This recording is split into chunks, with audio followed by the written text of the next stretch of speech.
ध्यान मुद्रा लगाइए। 3 बार पवित्र ओमकार की जप। उसके बाद हम पतंजलि मंत्र चैंट करेंगे।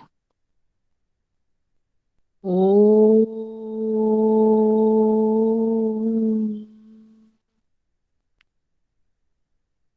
ओम।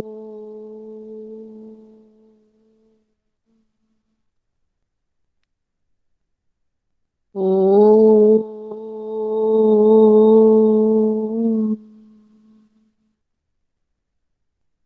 योगेन चित्तस्य पदेन वाचा मलं शरीरस्य च वैधकेन योपाकरोतं प्रवरं मुनीना पतञ्जलिं प्राञ्जलिलानुतोऽस्मि। आबाहुपुरुषाकारम् शङ्खचक्रासिधारिणम् सहस्रशिरसं श्वेतं पतञ्जलिं नमोस्तुते। अब धीरे से अपने दोनों हाथों को रब करेंगे। उसका कप बना के आंखों में लगाएंगे और कोमलता से आंखें खोलेंगे। हरिओम।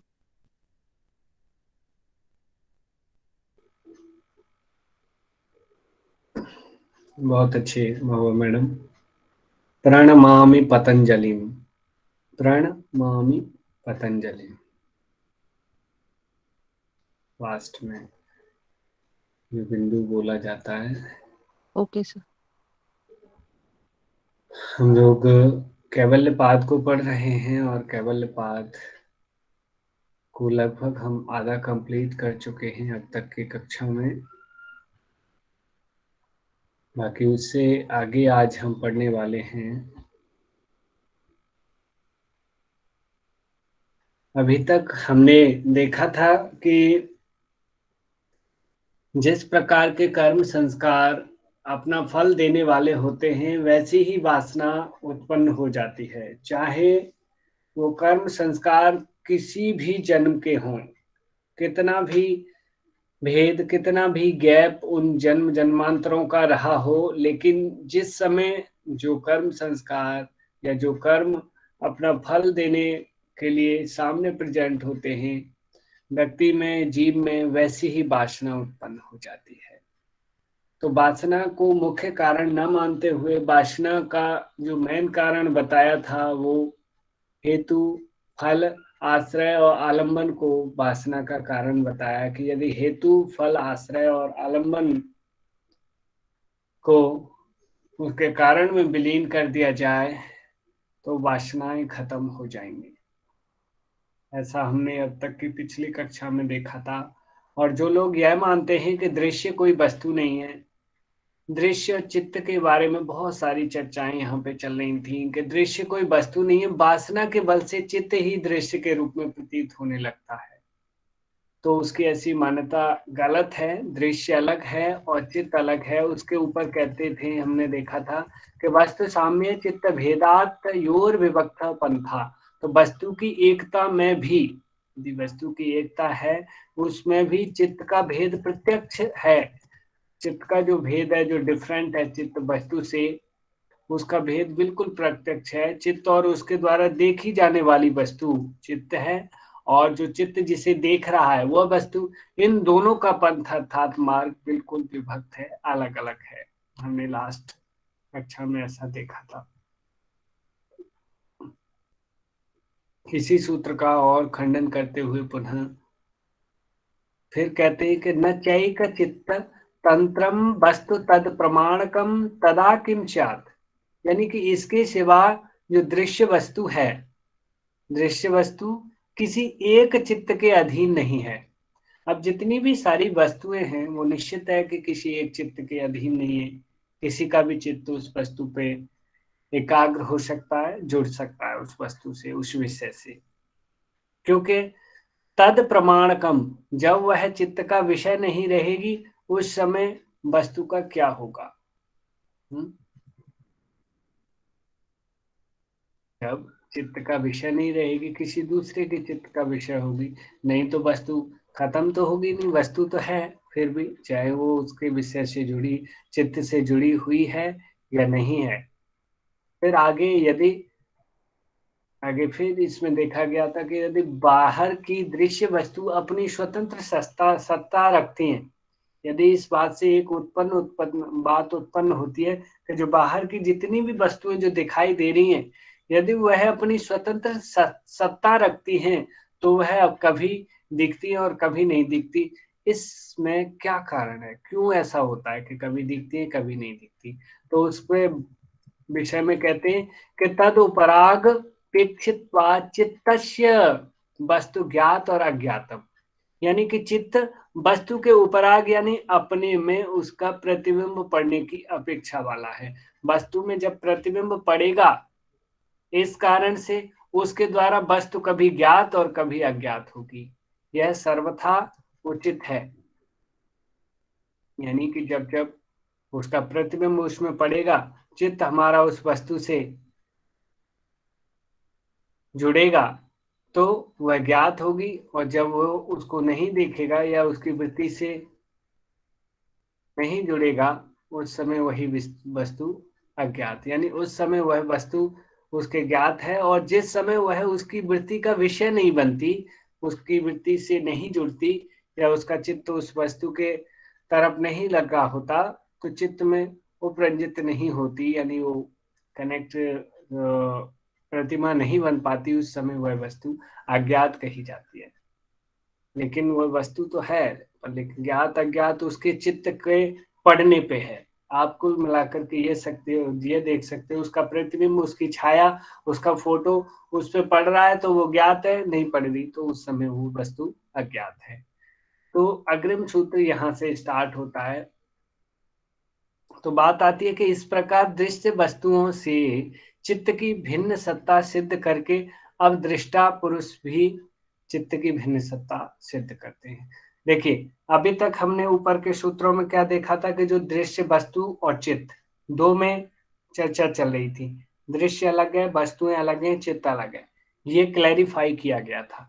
अब क्या क्लैरिफाई करने वाले कि जो दृष्टा अर्थात जो पुरुष है और वो जो चित्त है, उनको क्लैरिफाई किया जा रहा है कि ये दोनों अलग हैं, या इनकी सत्ता को बताया जा रहा है।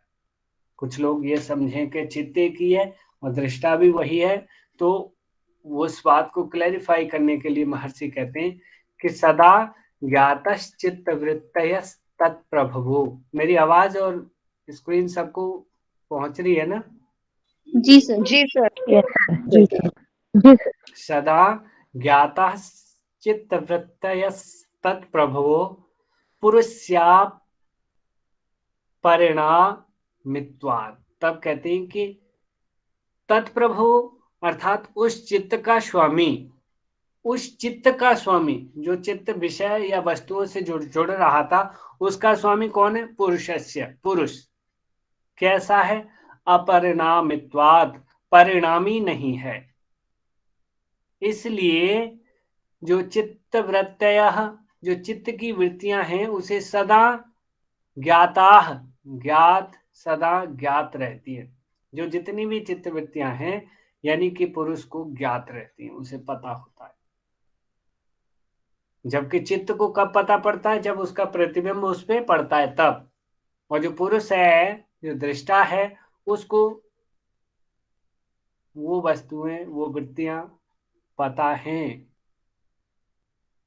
तो दोनों में अंतर तो हुआ ना। एक को तो जब पता पड़ रहा है कि जब जो है उसका फोटो उस पे, आप ये सोचिए एक क्रिस्टल है, और क्रिस्टल के ऊपर जब कोई प्रतिबिंब या कोई किसी कलर की या जो भी वस्तु पड़ेगी, जब उसका उसमें फोटो ड्रॉ होगा, तब वो उस चीज को ज्ञात कर पाएगा। लेकिन जो पुरुष, जो दृष्टा है, जो पुरुष है, उसे सदा ही हर वस्तु ज्ञात रहती है। इसीलिए तो कहते हैं सर्वज्ञाता। क्या वर्ड दिया गया है? सर्वज्ञाता। किसके लिए? चित्त के लिए कहा गया है, मन के लिए, शरीर के लिए, या पुरुष के लिए, किसके लिए बोला गया है? पुरुष हाँ जी, बिल्कुल। तो हम जान सकते हैं चित्त तो परिणामी है, इस कारण वह बाहर की वस्तुओं को सदा नहीं देख सकता। वह कभी कभी देखता है, कभी कभी जुड़ता है उनसे। जब जिस वस्तु का उसके साथ संबंध होता है तभी उसे देखता है। किंतु उस चित्त का स्वामी जो पुरुष है वो अपरिणामी है, इस कारण वह चित्त की वृत्तियों को सदैव देखता रहता है। क्या हो रहा है, क्या घटित हो रहा है, क्या चल रहा है, वो सब देखता रहता है। जिस समय जो वृत्ति चित्त में उत्पन्न होती है, वो सिर्फ साक्षी भाव से देखता है। बिल्कुल बिल्कुल, दृष्टा दृश्य मात्र, यानी उसे उसमें कुछ इंटरफेयर नहीं करता, वो कुछ हस्तक्षेप नहीं करता, बस देखता रहता है। और जो शांत होती है वे सभी भी, यानी जो सामने आ रही हैं उन्हें भी और जो जा रही हैं उन्हें भी, सब तरह की वृत्तियों को कौन देखता रहता है? पुरुष। पुरुष ठीक है, कहाँ पहुंच गया?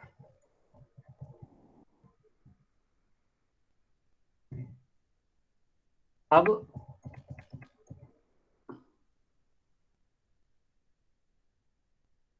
बात आती है कि चित्त जिस प्रकार वस्तु का प्रकाशक है, अर्थात चित्त जिस प्रकार वस्तु का प्रकाशक, यानी उस पर प्रकाश डालने वाला है, उसी प्रकार वह अपना भी प्रकाशक है। फिर चित्त से भिन्न दूसरे को दृष्टा मानने की क्या आवश्यकता है? यहाँ पे ये कहा जा रहा है, यदि माने हम इस बात को कि चित्त जो है वस्तु को प्रकाशित करता है और खुद को भी प्रकाशित करता है, तो फिर जो दूसरा दृष्टा है उसकी क्या आवश्यकता है? या दूसरे को दृष्टा क्यों माने, उसी को क्यों नहीं दृष्टा मान लेते? तब कहते हैं, क्या कह रहे हैं उसके ऊपर, कि न तत्स्वभाषम दृश्यत्वात्, अर्थात तत् वह चित्त स्वप्रकाश स्वरूप न तत् नहीं है, यानी उसमें अपना प्रकाश नहीं है। ये जो यहाँ पे जो बात कह दी गई कि चित्त जिस प्रकार वस्तु का प्रकाशक है उसी प्रकार अपना भी, तो ये बात यहाँ गलत सिद्ध हो जाती है कि चित्त का अपना प्रकाश नहीं है, क्योंकि वह दृश्य है न कि दृष्टा। चित्त किसके अंतर्गत आता है? दृश्य के अंतर्गत, क्योंकि दृश्य से जो कुछ भी उत्पन्न हुआ है वो सब दृश्य ही कहा जाएगा। भाई बुद्धि, अहंकार, मन किससे उत्पन्न हुए हैं? सब प्रकृति से। प्रकृति का दूसरा नाम दृश्य भी है नहीं? तो इनमें अपना प्रकाश नहीं है। चित्त हाँ, दृश्य, दृश्य गुरुजी देखना होता है ना गुरुजी। वैसे दृश्य मतलब एक साइट होता है, एक दृश्य होता है, मतलब देखने से ही जुड़ा, लेकिन दृश्य कहा जाता है प्रकृति को। कितनी जगह कहा गया है, बहुत सारी जगह आया है। प्रकाश क्रिया स्थितिशीलम भूतेन्द्रियात्मकम भोगा पवर्गार्थम दृश्यम। दृश्यम, वह दृश्यम कौन है? ईश्वर, ईश्वर प्रकृति। नहीं, प्रकृति। प्रकृति है। और पुरुष दृष्टा दृष्टा। यस, तो जो दृश्य है उसमें अपना प्रकाश नहीं है, वह किसी दूसरे के प्रकाश से प्रकाशित है। आप उसी तरीके से समझ सकते हो कि एक मटके में पानी भरा हुआ है और सूर्य का प्रतिबिंब मटके पे आ रहा है, उस वजह से वो जो पानी है वो बहुत चमकदार दिख रहा है, प्रकाशित दिख रहा है। तो ऐसे लग रहा है कि जैसे मटके में ही सूर्य है, जबकि रियल में मटके में सूर्य नहीं है ना। जी घड़े में सूर्य नहीं है, वो तो उसका किसी दूसरे प्रतिबिंब के पास से प्रतिबिंब पर प्रतिबिंब पड़ रहा है। वो तो किसी दूसरे के प्रकाश से प्रकाशित हो रहा है। तो इसी प्रकार जो चित्त है वो दूसरे के प्रकाश से प्रकाशित हर होने वाला प्रकार। है। ठीक है। जी जी। हाँ, यही चीज यहाँ पे कहना चाहते थे। अब बात आती है चित्त को स्वप्रकाश मानने में दूसरा दोष दिखाते हैं। यदि कोई लोग कहें कि चित्त स्वप्रकाशित है तो उसके लिए एक और कारण बताते हैं, एक और सफाई देते हैं। यहाँ पे कहते हैं एक समय चोभयान वधारणम, उसके बारे में बोलते हैं तथा। च का मतलब होता है तथा। तथा एक समय एक काल में उभयानवधारणम, चित्त और उसका विषय, उभय मतलब दो चीज, चित्त और उसका विषय, इन दोनों के स्वरूप को जानना भी नहीं हो सकता।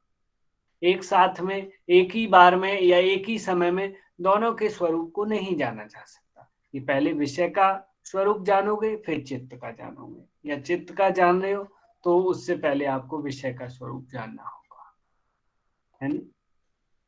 तो यहाँ पे यही कहते हैं कि यदि वह पूरी तरीके से स्वप्रकाशित होता तो वो तो कुछ भी जान सकता था, जैसे पुरुष के बारे में कहा गया था ऊपर, है नी। तो यहाँ पे कहा जा रहा है कि एक काल में चित्त और उसका विषय, इन दोनों के स्वरूप को जानना भी नहीं हो सकता, इन दोनों को नहीं जाना जा सकता। ठीक है। यानी चित्त दृष्टा और दृश्य दोनों को एक समय अवधारण नहीं कर सकता। देखिए, नहीं, ऐसा ही दृष्टा है तो ना। कर सकता है। देखिए यहाँ पे और थोड़ा क्लेरिफाई करते हैं कि बाहर के पदार्थों का चित्त में प्रतिबिंब पड़ता है, ठीक है, तब दृष्टा पुरुष को उस प्रतिबिंब सहित चित्त का ज्ञान होना युक्त है, यानी वह ज्ञान हो जाता है, ठीक है, क्योंकि वह अपरिणामी है। कौन? दृष्टा।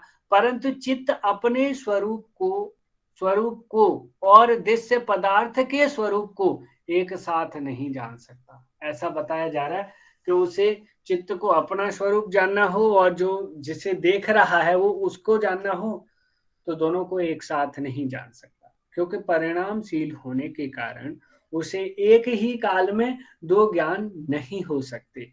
अतः यही समझना चाहिए कि चित्त स्वप्रकाश नहीं है। चित्त का काम केवल बाह्य पदार्थ के स्वरूप को अपने स्वामी अर्थात दृष्टा को पुरुष तक पहुंचाना है या उसके सामने रख देना है, फिर उसे जानने का काम तो पुरुष का है कि कौन चित्त है और कौन जो है उसके विषय हैं। ठीक है। इस प्रकार यहाँ पे और क्लेरिफाई किया कि चित्त ठीक है। स्वयं प्रकाशित नहीं है। अग्रिम सूत्र में चर्चा करते हैं कि चित्त से विषय का साक्षात्कार होता है। ठीक है, चित्त, जो हमारा चित्त है वो विषय से साक्षात्कार करता है, विषय को देखता है, और वह चित्त उस विषय सहित दूसरे चित्त से देखा जाता है। यानी कि कोई एक और ऐसा चित्त है, आप ऐसे समझ सकते हो कि चित्त में क्या क्या है? मन है, बुद्धि, मन है, अहंकार है, बुद्धि है। तो बुद्धि ने अहंकार को देखा, अहंकार ने मन को देखा, मन ने विषय को देखा, मन ने इंद्रियों को देखा, इंद्रियों ने विषय को देखा। तो एक के बाद एक श्रृंखला, यानी कि एक के बाद एक दूसरे चित्त को, वह चित्त उसको देख रहा है, उसला अगला उसको देख रहा है, अगला उसको देख रहा है। इस तरीके से कई सारे चित्त यहाँ सेटअप हुए जा रहे हैं। तो कहते हैं कि चित्त से विषय का साक्षात्कार होता है और वह चित्त उस विषय सहित, यानी विषय को प्लस इंद्रियों को सहित अगले दूसरे चित्त से देखा जाता है, दूसरा चित्त देखता है उसे। इस प्रकार चित्त का और विषय का एक साथ ज्ञान हो जाता है। यह मान लिया जाए तो क्या हानि है? इस पे कहते हैं यदि ऐसा मान लें तो क्या होगा? तब कहते हैं कि चिंतांतर दृश्ये बुद्धि बुद्धेरति प्रसंग स्मृति शंकरश्च। तब बोलते हैं कि चित्तांतर दृश्य, एक चित्त को दूसरे चित्त का दृश्य मान लेने पर, यदि एक चित्त को हम दूसरे चित्त का दृश्य मान लें तो बुद्धि बुद्धे अति प्रसंग, क्या होगा? वह चित्त फिर दूसरे चित्त का दृश्य होगा। भाई जिसे हम ग्रहण कर रहे हैं, फिर हमें भी तो कोई ग्रहण कर रहा होगा ना।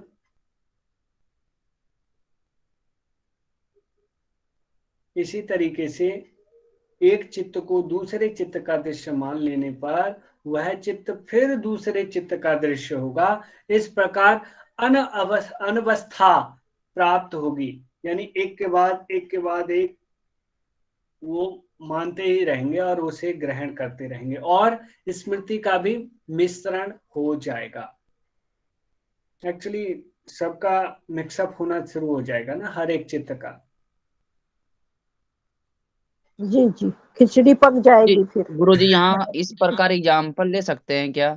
जैसे हम किसी को मानते हैं, हमें भी वो कोई मानता है, उनको भी कोई मानता है। जैसे टीचर होता है, फिर उसका भी टीचर बनने के बाद वो शिक्षक, स्टूडेंट होता है, वो भी शिक्षक बनता है, फिर वो भी मानता है, इस प्रकार। यहाँ कुछ इसी तरीके से श्रृंखला बनाई गई है, जैसे आप पवन जी कह रही हो कि एक्चुअली जो विषय है, विषय को ग्रहण करने वाला कोई है, फिर जो उसे ग्रहण कर रहा है उसको ग्रहण करने वाला कोई है, और जो उसे ग्रहण कर रहा है उसको भी ग्रहण करने वाला कोई है, और अंत में ये सारा का सारा किसके सामने प्रेजेंट किया जाता है ले जाकर के?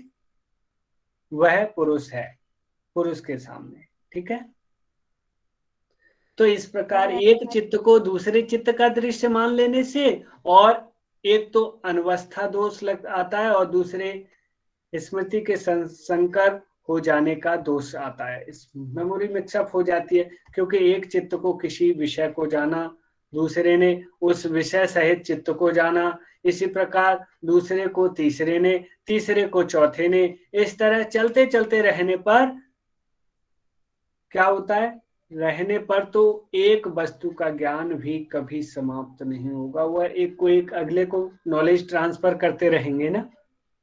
हमें ज्ञान हो गया, हमने ऊपर वाले को दे दिया, ऊपर वाले ने उससे ऊपर वाले को दे दिया, बॉस को दे दिया, यानी वो जब तक अंतिम स्थिति तक पहुंच जाएगा नहीं पहुंचेगा, वो चलता रहेगा, अनवस्था दोष आएगा उसमें, लगातार वो चीज क्रम घूमता रहेगा।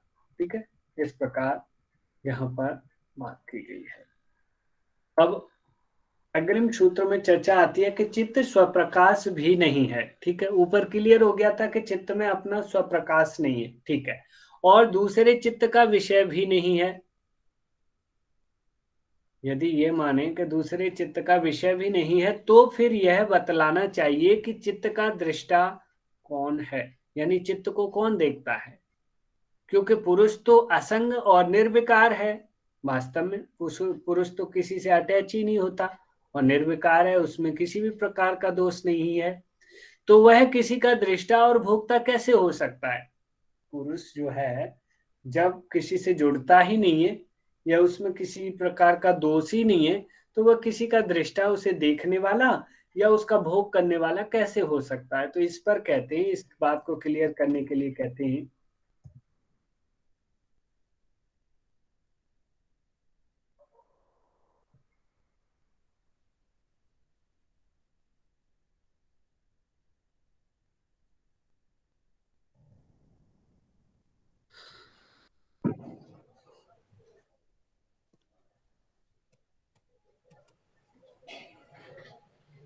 गुरुजी इधर पुरुष बोले तो आत्मा हो जाएगा क्या? पुरुष, हाँ, यहाँ कहीं ना कहीं आत्मा, और आत्मा का भी जो, हाँ, आत्मा आत्मा का ही रूप लिया जाएगा यहाँ पे, ओके। क्योंकि आत्मा तो ईश्वर का अंश है, और ईश्वर ही जो है सर्वशक्तिमान या सब कुछ है, उसी से सब कुछ प्रकाशित है। ऐसे नहीं आ रहा, एक मिनट, कहाँ पहुंच गए हम?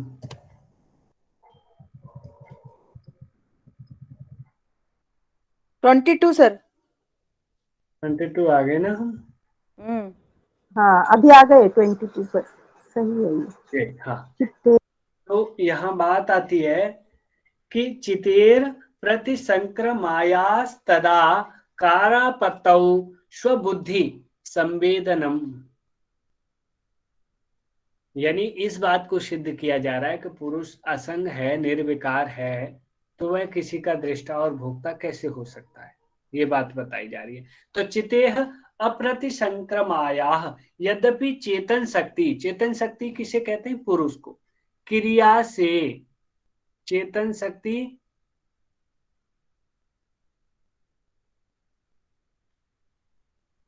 फिर पीछे गया सर आपका। है जी, एक मिनट, थोड़ा ना की कौन सी बढ़ाई जा रही है और आगे हो जा रहा है।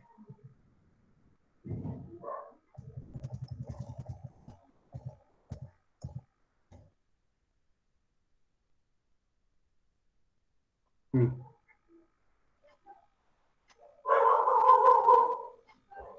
21 हो गए सर।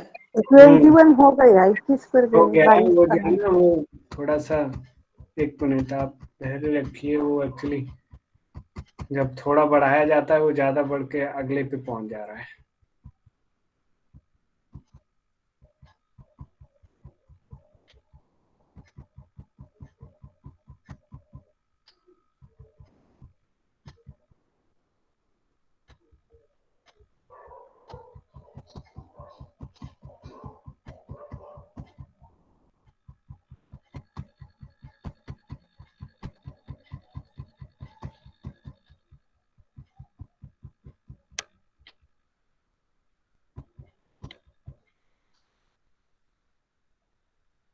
आ गया, आ गया। एक मिनट।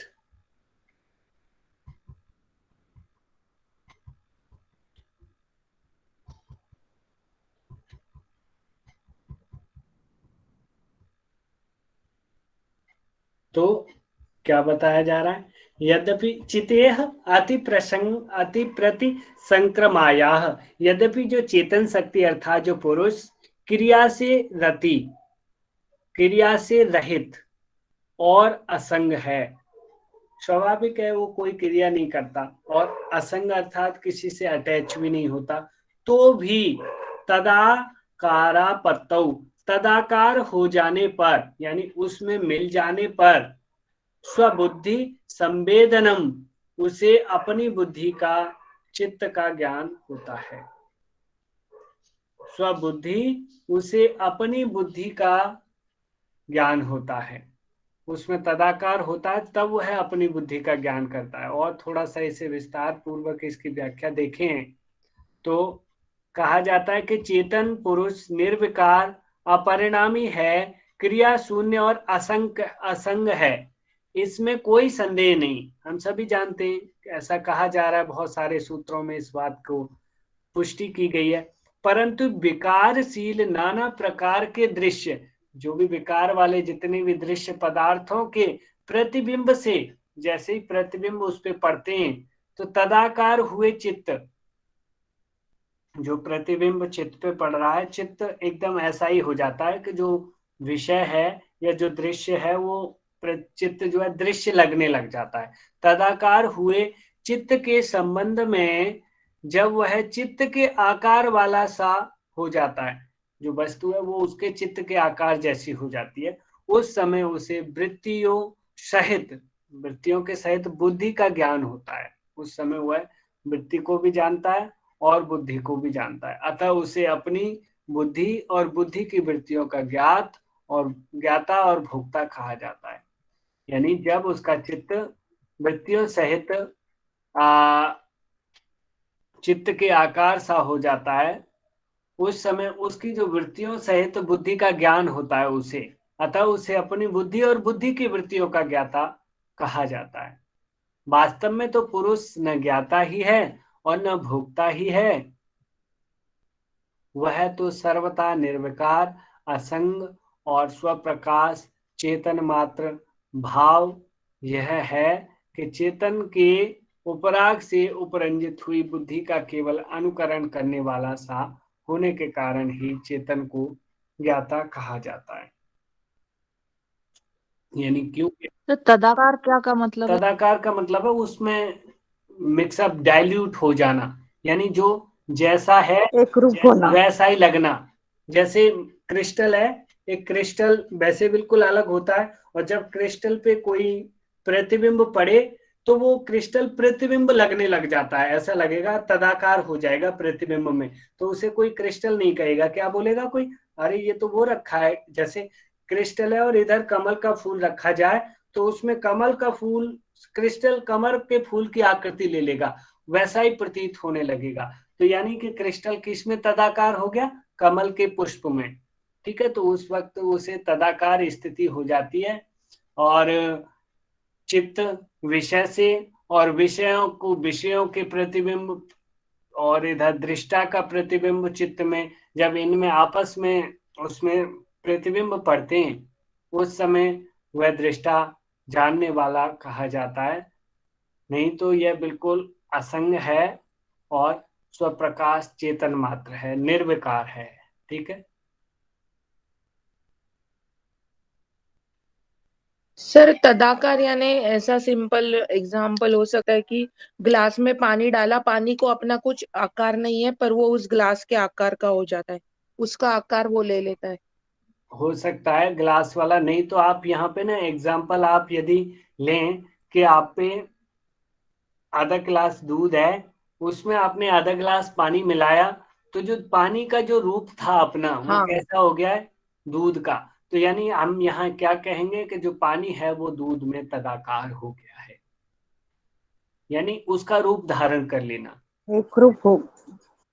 दूसरी वस्तु का रूप धारण कर लेना जिसमें वह मिलाया जा रहा है, ठीक है। अब अग्रिम बात कही जाती है, ऐसा किस कारण से होता है, तो यह बतलाते कि दृश्यो परक्तम चित्तम सर्वार्थम, तो कहा जाता है दृष्टा और दृश्य इन दोनों से रंगा हुआ। देखो वही बात आ रही थी, मैं फिर बार बार कह रहा हूं, चित्त जैसे बीच में है, एक तरफ दृष्टा है, दूसरी तरफ वस्तुएं अर्थात विषय हैं। चित्त क्रिस्टल है जिसपे वस्तुओं का भी प्रतिबिंब पड़ रहे हैं और दृष्टा का भी प्रतिबिंब पड़ रहा है। आप लोग समझ पा रहे हो, कोई ऐसी वस्तु जी लीजिए, जी। आप क्रिस्टल लीजिए, उसके दो तरफ दोनों साइड से दो चीजें रखिए, अलग अलग चीजें, तो दोनों के प्रतिबिंब उस क्रिस्टल में जाएंगे नहीं जाएंगे, जी जाएंगे। तो जो जाएंगे। तो जो दृष्टा और दृश्य इन दोनों से रंगा हुआ है, कौन, चित्त, सब अर्थ वाला होता है, उसमें सारे के सारे अर्थ होते हैं अर्थात। और यानी चित्त बीच में रहता है क्या, दोनों के बिल्कुल, बीच में चित्त इस रहता सूत्र है, के अच्छा। अनुसार तो यही है कि एक तरफ विषय है, फिर इंद्रियां हैं, फिर मन है, फिर अहंकार है, फिर बुद्धि है। कहीं ना कहीं बुद्धि को चित्त कहा जाता है, बुद्धि को चित्त बोला जाता है, ठीक है। और वैसे तो चित्त जो है मन बुद्धि अहंकार इन तीनों की संयुक्त अवस्था है, इनको सबको भी मिला के चित्त बोला जाता है। और मुख्य रूप से जो चित्त का जो मुख्य बिंदु है या मुख्य तत्व है वो क्या है, महत तत्व या बुद्धि तत्व, ठीक है। तो बुद्धि है, बुद्धि एक क्रिस्टल रूप में है, तो उस पे इधर की वस्तुओं के भी प्रतिबिंब पड़ रहे हैं, उसकी दूसरी तरफ दृष्टा है अर्थात आत्मा है, उसका भी उस पे प्रतिबिंब पड़ रहा है। तो ये रंगा हुआ हो गया, दोनों तरफ से रंगा हुआ सा दिखाई दे रहा है, कौन, चित्त, इसलिए वह सब अर्थ वाला होगा। यानी इधर के भी अर्थ उसमें ये लगेंगे कि ये भी है, और इधर जब दृष्टा का उस पर प्रकाश होगा तो उसे लगेगा कि मैं दृष्टा भी हूं, मैं पुरुष भी हूं, है नहीं।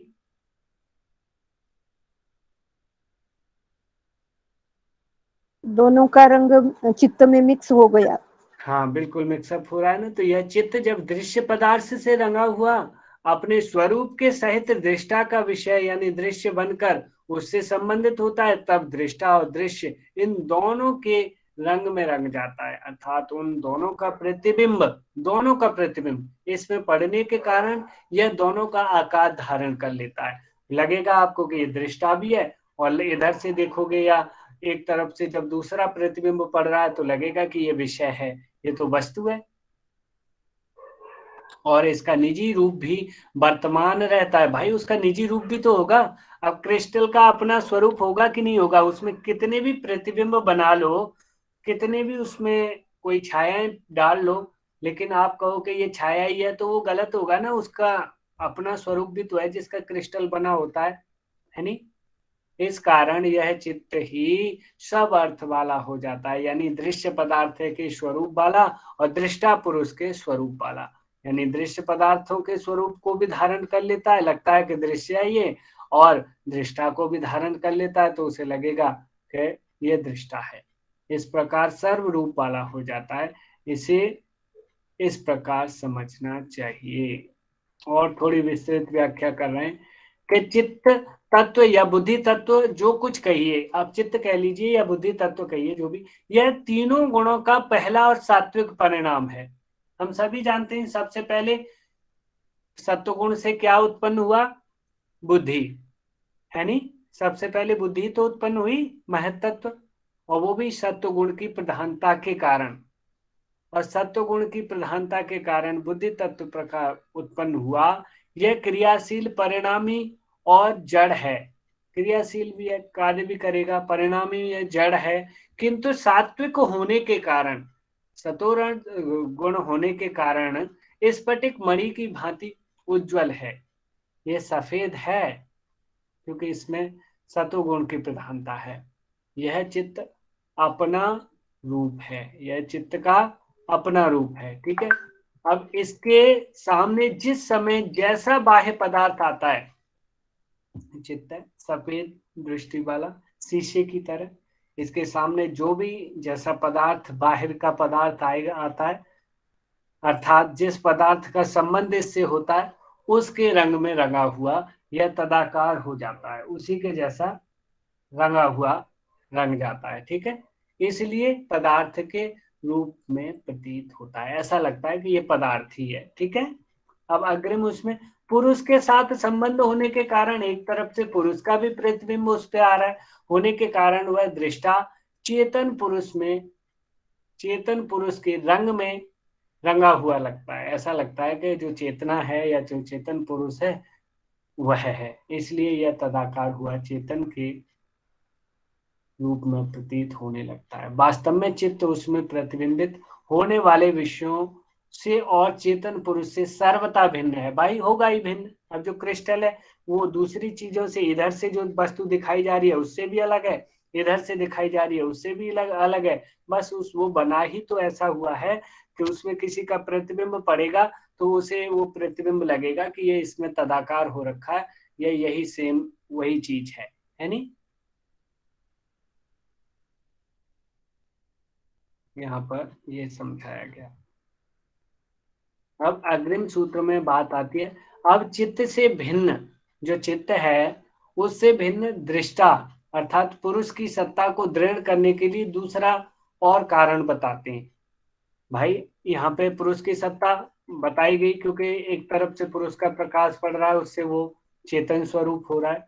अब और उसे मजबूत करने के लिए अगले सूत्र में फिर कह रहे हैं, तद संख्येय वासनाभिचित्र मपि परार्थम संहत्यकारित्वात्, अर्थात तत् वह चित्त असंख्येय वासना भी, असंख्य वासनाओं से, बहुत सारी वासनाओं से, कौन? चित्त, चित्तम चित्रम अपि, विचित्रम अपि, चित्रित होने पर भी, उसमें बहुत सारी वासनाएं इकट्ठी होती है ना, उनके प्रतिबिंब पड़ते हैं, उससे वो चित्रित हो जाता है, उसमें बहुत सारे फोटो बन जाते हैं।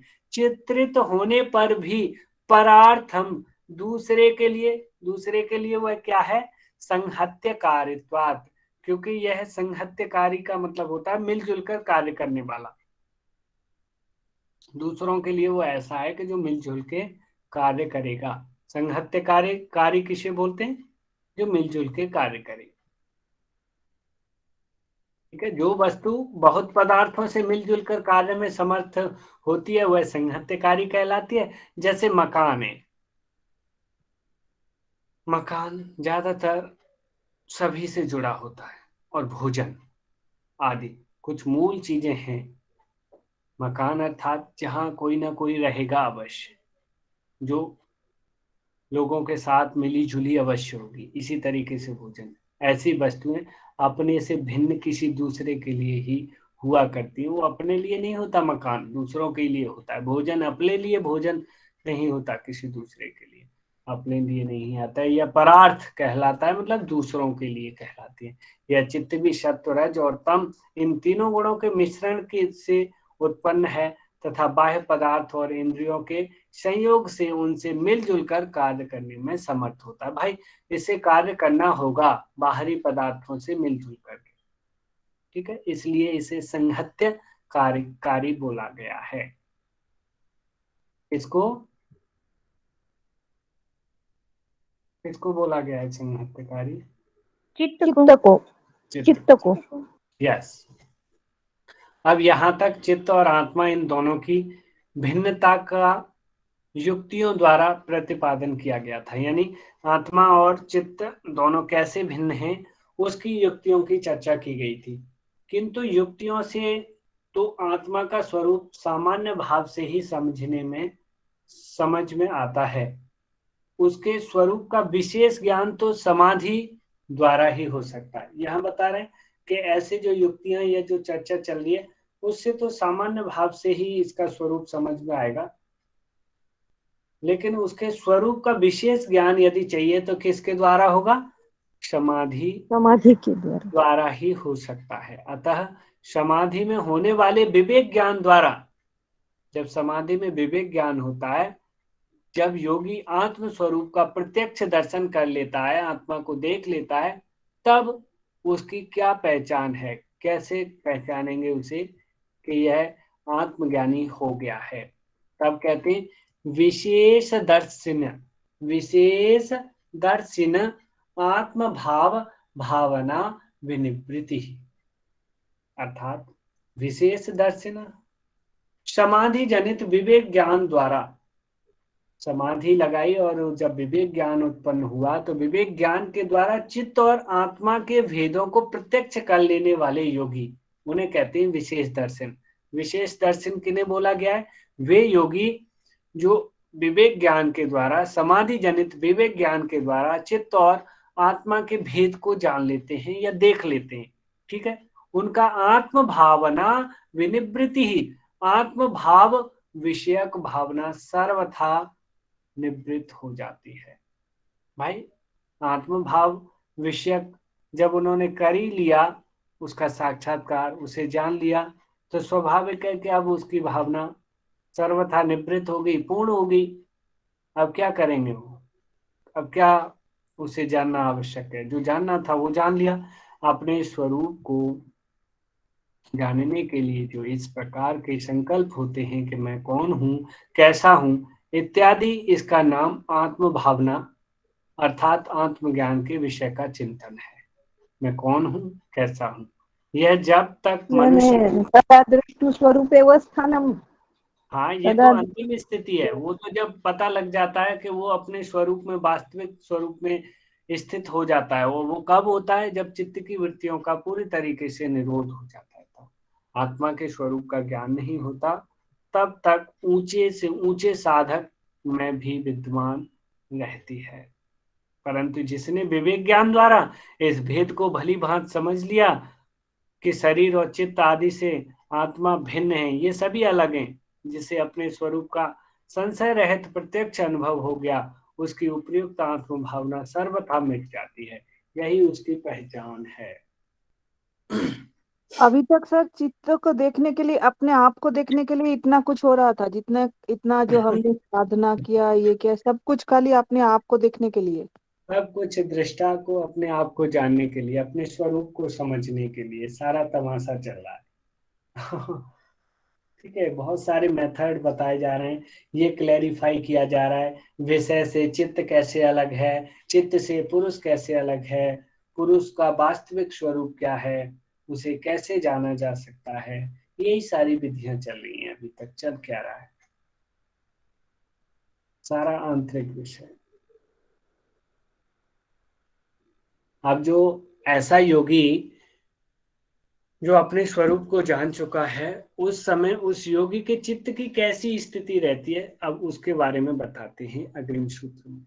यही एक सूत्र देख लेते हैं। कहते हैं कि तदा विवेक निम्नम कैवल्य प्रागभारम चित्तम।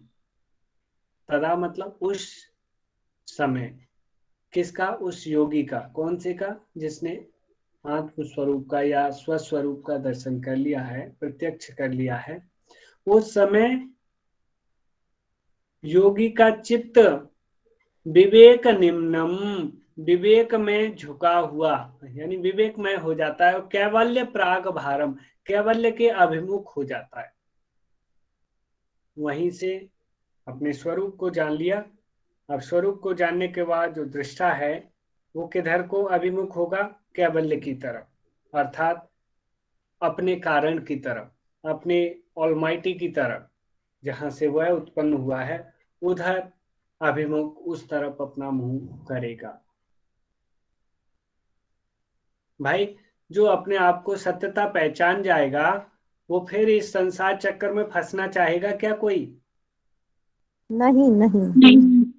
तो वो तो यही चाहेगा ना, मुझे इससे बिल्कुल छुटकारा मिल जाए, मैं तो अपने ईश्वर में विलीन हो जाऊं जाके, या मैं जहां से उत्पन्न हुआ हूं वहां जाकर के लुप्त हो जाऊं। यही तो होगा ना।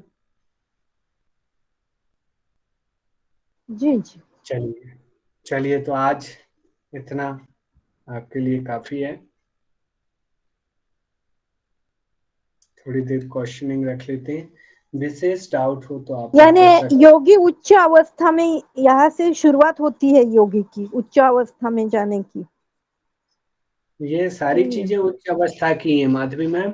अपने हाँ। स्वरूप का ज्ञान किसी निम्न अवस्था में नहीं कर सकता, उसे कई स्टेजेस पार करनी पड़ेंगी, और वो साधना के काफी अच्छे खासे लेवल पे चल रहा होगा, जब उसे कैवल्य विवेक। जाता है फिर, हाँ, कैवल्य केवल की तो तरफ जाता केवल है। तो बिल्कुल अंतिम स्थिति है ही। उससे पहले बहुत सारी स्थितियां, बहुत सारे चेंजेस उसके अंदर आते हैं, बहुत सारे स्टेप्स, बहुत सारे पड़ाव से उसे गुजरना पड़ता है। वो सारी साधना के दौरान ही ये सारे प्रोसेस चलते रहते हैं। ठीक है। सर 24 में आपने जो बताया ना मिलजुल के कार्य करना, वो किसके साथ मिलजुल के करता है? चित्त किसके साथ? वासनाओं के साथ? हाँ हाँ, चित्त, उसकी चित्त की एक नेचर है कि वह जो बाहरी जितने भी तत्व हैं, वासनाएं कहें, नहीं तो विषय कहें, दृश्य कहें, और मन बुद्धि, मन और इंद्रिय आदि, इनके साथ मिलकर के कार्य करने की उसकी एक नेचर है। उसे संहत्य कारित्वात् बोलते हैं, संहत्यकारी गुण। इस गुण को क्या बोलते हैं? मिलजुल के कार्य करने को संहत्यकारी। ठीक है। ओके चलिए थोड़ी सी क्वेश्चनिंग कर लेते हैं। सर 23 और 22 का एक बार रिपीट करते क्या? 23 या 23? कौन सा 20? 22 और 22 एंड 23 समझ में नहीं आ रहा है। चित्त प्रति संक्रमा करोपति।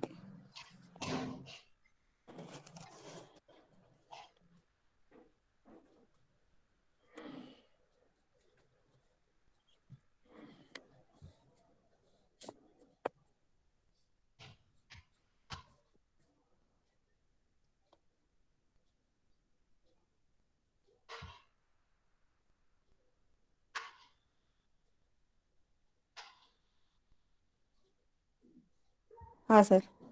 देखिए 22 एंड 23 ना। ओके हाँ। हम्म, चित्ते प्रति संक्रमा ये वाला। यातदाय करापतौ ये स्वबुद्धि स्वयं वेदनम। ठीक है, ठीक है।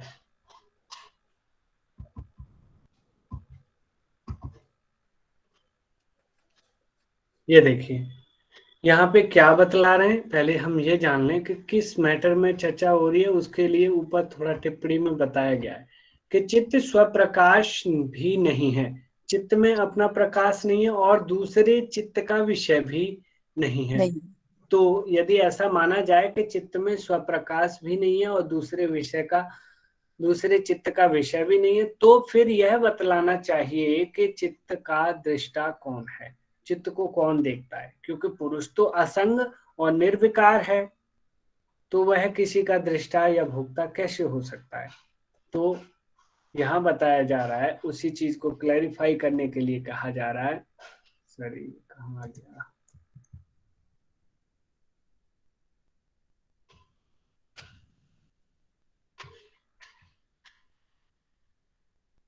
यहाँ बताया जा रहा है कि चितेह अति चितेह अप्रसंग अप्रतिसंक्र मायास।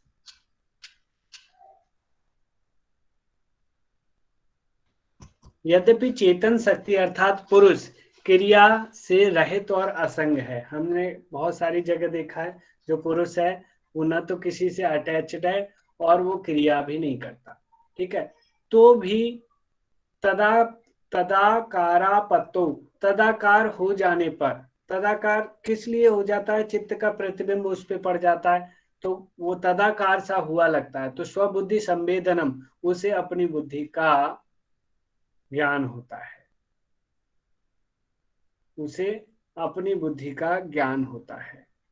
कब? जब उसका भी चित्त पे प्रतिबिंब पड़ता है, उधर विषय का भी प्रतिबिंब पड़ता है, तो यद्यपि उसकी जो नेचुरल स्थिति है वो जो है वो चेतन शक्ति है क्रिया से और असंग है, यानी न तो अटैच्ड है और न क्रियाशील है, फिर भी वह जो है अपनी बुद्धि का चित्त का ज्ञान होता है उसे कि मैं तो बिल्कुल अलग हूं, मैं इससे असंग, मैं तो इससे अटैच्ड नहीं हूं, मैं कौन हूं। उस समय पुरुष अपने स्वरूप को जान पाता है। ठीक है, ओके सर। निर्विकार। अब ऐसा किस कारण से होता है उसका बताते हैं कि दृष्ट दृश्यो परक्तम चित्तम सर्वार्थम। दृष्टा और दृश्य इन दोनों से रंगा हुआ चित्त। देखो, एक तरफ से दृश्य पड़ रहा है, एक तरफ से दृष्टा पड़ रहा है क्रिस्टल पे, चित्त बीच में है, तो चित्त सब अर्थ वाला होता है, यानी वो इधर के भी अर्थों को जानेगा और इधर के भी अर्थ को जानेगा, क्योंकि उसको बहुत सारी मेमोरी का मिक्सअप हो जाएगा, वो बाहर की भी इकट्ठी कर रहा है और अंदर दृष्टा वाली भी मेमोरीज को इकट्ठा कर रहा है। ठीक है, तो यहाँ यही बतलाया गया था। अभी आपको क्लियर हुआ है मैम? ओके। ठीक है। पर इस प्रकार समझा चाहिए कि चित्त तत्व ये क्या है, बुद्धि तत्व को जो कुछ कहिए। हाँ, मतलब बुद्धि को चित्त कह सकते हैं, क्योंकि हालांकि वैसे तो चित्त में मन भी आता है, अहंकार भी आता है और बुद्धि भी आती है। तो पहला जो तत्व है वो मुख्य रूप से बुद्धि है, चित्त। तो चित्त को बहुत लोग बुद्धि कह देते हैं, और बुद्धि कहना कोई गलत भी नहीं है, क्योंकि बुद्धि भी चित्त के अंदर ही आती है। ठीक है, ओके। चलिए, तो अभी ठीक है। समय भी थोड़ा ज्यादा हो गया है, आज एक मीटिंग भी है मेरी, तो क्वेश्चनिंग हल्की फुल्की रखते हैं। तो आप लोग टाइप करिए सभी, मिलजुल कर कार्य करने वाले को क्या कहा गया है, कौन सा वर्ड या क्या नाम दिया गया है, वो टाइप करिए।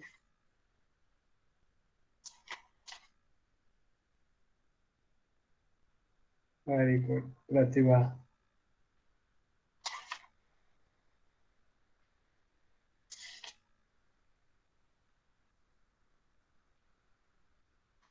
बताइए प्रतिभा मैम, माइक खोल के।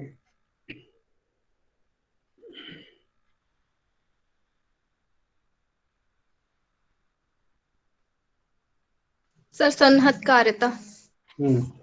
जो चित्त है वह स्वप्रकाशित नहीं है। क्यों? क्योंकि वह क्या है, डॉट डॉट डॉट। जड़। क्या बताया भारती माली जी? सर चित्त जड़ रहता है ना। हाँ ना ना ना, नहीं, सॉरी बिल्कुल सॉरी, चेतन रहता है। नहीं, जड़ भी है। ठीक है, चेतन, चेतन गलत है, चेतन गलत है। अच्छा अच्छा, सर वो सांख्य योग में रहता है ना कि पुरुष चेतन है, प्रकृति जड़ है। हाँ वो सॉरी, वो मेरा गलत हो रहा है। लेकिन वहां पे जो है ना पुरुष की बात की गई है, चित्त की नहीं। मैं आई एम टॉकिंग अबाउट चित्त, I am not talking about पुरुष है। तो पुरुष तो चेतन ही है रियल में। बट चलिए,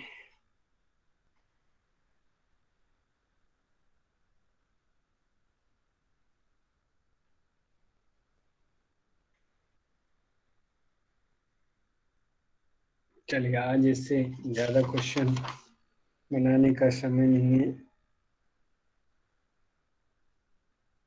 चित्त किन दोनों से रंगा हुआ होता है?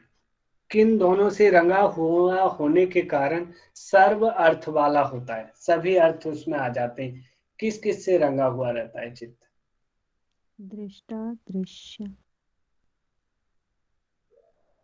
आयुषी सिंह, माइक खोल के बताइए। दृष्टा एवं दृश्य से। बहुत अच्छे। इससे क्या अंदाजा लगाया जा सकता है, अर्थात चित्त की जो स्थिति है वह बाहर की तरफ, मध्य में या अंदर की तरफ, कहाँ पे होगी? मध्य में।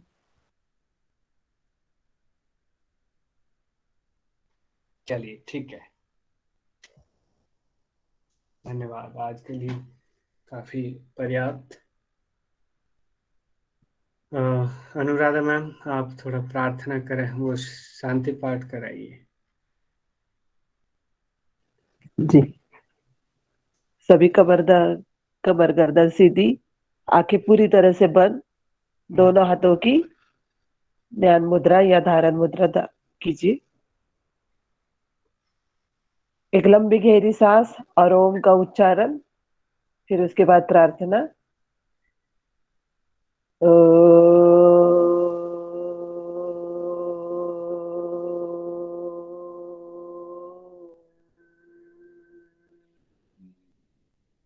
दोनों हाथों की नमस्कार मुद्रा।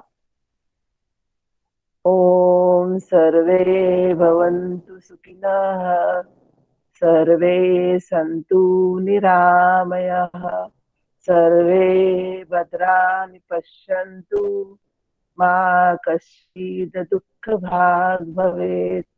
ओम शांति शांति शांति ही। ओम सभी को प्रणाम। हरि ओम, शुभ रात्रि।